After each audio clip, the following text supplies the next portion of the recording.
बिस्मिल्लाहिर्रहमानिर्रहीम। मेरा नाम है डॉक्टर नुमान रफ़ी राजपूत और जैसा कि आप तमाम लोग जानते हैं कि आजकल हमने ये सीरीज़ शुरू की हुई है और एक प्रोग्राम शुरू किया हुआ है जिसमें हम सेहत के हवाले से, हेल्थ के हवाले से अपने तमाम नाज़रीन को वो तमाम बीमारियों के बारे में बताते हैं जो पाकिस्तान में बहुत कॉमन होती जा रही है। और जैसे कि आप तमाम लोग जानते हैं कि मेरा एरिया ऑफ इंटरेस्ट और मेरी स्पेशलिटीज़ जो है या मेरा काम करने का जो ज़्यादा रुझान है वो डायबिटीज़ यानी शुगर में है, ज़ियाबीतस में है। इंग्लिश में जिसको डायबिटीज़ मेलाइटस कहा जाता है, उर्दू में हम आम ज़बान में उर्फ़ आम में शुगर या ज़ियाबीतस कहते हैं। आज हम इस पे बात करेंगे। बेसिकली डायबिटीज़ पाकिस्तान में बड़ी तेज़ी के साथ बढ़ रही है। पाकिस्तान का हर चौथा शहरी टाइप 2 डायबिटीज़ का शिकार होता जा रहा है। पूरी दुनिया में इस टाइम पाकिस्तान तीसरे नंबर पे है जिसमें शुगर के मरीज़ों की तादाद बढ़ती जा रही है। और इससे ख़तरनाक बात यह है कि अनफॉर्चुनेटली बदकिस्मती से पाकिस्तान के नौजवानों में पूरी दुनिया में यानी ऑल ओवर द वर्ल्ड हम नंबर 1 पे हैं जो कि नौजवानों में तेज़ी के साथ जिनमें शुगर बढ़ रही है। इसलिए हमें कुछ चीज़ों में बड़े जल्द फैसले करने हैं, अपनी कौम के लिए फ़ैसले करने हैं। हमने ये डिसाइड करना है कि हम इस बीमारी से लड़ कैसे सकते हैं और बच कैसे सकते हैं। इसके लिए ज़रूरी यह है कि हमें पता हो कि शुगर होती क्या है, ये कैसे होती है और इसके पीछे अवामिल कौन कौन से कारगर हैं। सबसे पहली बात तो मैं आपको ये बताऊंगा कि शुगर का मतलब ये है कि खून के अंदर ग्लूकोज की मिकदार यानी मीठे की मिकदार का बढ़ जाना। और ग्लूकोज की मिकदार बढ़ती है जब हमारे जिस्म में इंसुलिन की या तो कमी हो जाए, इंसुलिन एक हमारे जिस्म में मौजूद हार्मोन्स का मादा है, या तो उसकी कमी हो जाए या वो सही से अपना काम ना कर रहा हो, या हम इतनी ज़्यादा खुराक खा लें कि वो इंसुलिन हमारे जिस्म में कम पड़ जाए। तो ये 3-4 ऐसी चीज़ें हैं जिनकी वजह से शुगर होती है। अब यहाँ पे हमने देखना है कि टाइप 1 और टाइप 2 में क्या फ़र्क होता है। अमूमी तौर पे इंसान के जिस्म में लबलबा इंसुलिन बनाता है और इंसानी लबलबा अगर बचपन में ही यानी 9-10 साल की उम्र तक मुकम्मल तौर पे तबाह हो जाए और वहाँ से इंसुलिन ना बन रही हो तो ऐसे मरीज़ को टाइप 1 डायबिटिक पेशेंट या टाइप 1 शुगर का मरीज़ कहा जाता है।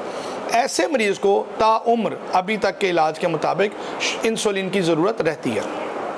टाइप 2 पेशेंट वो होते हैं जिनकी उम्र 30 साल से ज़्यादा है लेकिन आहिस्ता आहिस्ता जिस्म में मोटापे की वजह से या किसी और वजह से इंसुलिन अपनी सेंसिटिविटी यानी अपने काम करने की सलाहियत को खो चुकी है, या उनके जिस्म में अब इंसुलिन उतनी नहीं पैदा हो रही जितनी पहले पैदा होती थी।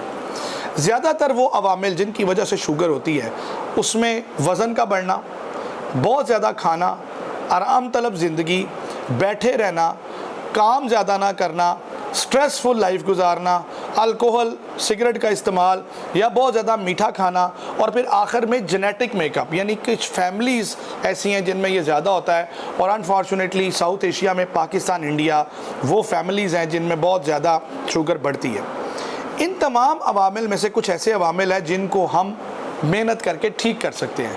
मसलन अगर हम ओवरवेट है, हमारा वज़न ज़्यादा है, तो हम उस वज़न को वर्जिश के ज़रिए, एक्सरसाइज के ज़रिए, डाइट प्लान के ज़रिए कम कर सकते हैं। इसमें एक रुझान बहुत ज़्यादा मैं पिछले दिनों में देख रहा हूँ और मैं सोशल मीडिया पे इसके बारे में बात करता हूँ जिसको हम ओवरनाइट स्नैकिंग कहते हैं। आपने रात का खाना तो खा लिया 9-10 बजे, लेकिन उसके बावजूद 11-12 बजे के करीब फूड डिलीवरीज़, फूड पांडास या मुख्तलिफ़ किस्म के ऐसे फ्रेंचाइज जो रात को डिलीवरीज़ करते हैं, स्पेशली फ़ास्ट फूड्स की, पिज़्ज़ा, बर्गर्स, कोल्ड ड्रिंक्स, ये चीज़ें आपके जिस्म में तेज़ी से शुगर पैदा करने की तरफ चल रही हैं और इनके ख़िलाफ़ अर्जेंट जहाद की ज़रूरत है। तो मेरा ये पैगाम है इस चैनल के थ्रू, इस मैसेज के थ्रू कि आप अपने लाइफस्टाइल को मॉडिफाई करें, कम से कम फास्ट फूड खाएं, कम से कम कोल्ड ड्रिंक इस्तेमाल करें, कम से कम वो चीज़ें इस्तेमाल करें जिनसे कि वज़न बढ़ता है। दूसरी बात, आप वज़न कम करने के लिए रोज़ाना एक्सरसाइज करें। रोज़ाना आप अपने आप को एक्टिव लाइफ में लेके आएँ, अपने काम अपने हाथों से करें। आप कम से कम मशीनों का इस्तेमाल करें। अगर आप ऑफिस जॉब भी करते हैं तो अपनी फ़ोटोकॉपी मशीन को दूर रखें, अपने वाटर डिस्पेंसर को दूर रखें ताकि आपको जाने आने में टाइम लगे। उसके अलावा आप अपना एलिवेटर यूज़ करने की बजाय स्टेयर्स यूज़ करें और रोज़ाना की बुनियाद पे 10,000 कदम चलने की आदत डालें। ये मेरा एक जनरल ओवरव्यू था डायबिटीज़ के मतलब। अब इंशाल्लाह आइंदा की वीडियोज़ में हम आपको एग्जैक्टली बताएंगे कि टाइप 1 में क्या करना चाहिए और टाइप 2 में क्या करना चाहिए। अल्लाह ताला आपका, मेरा और हम सबका हामी और नासिर हो।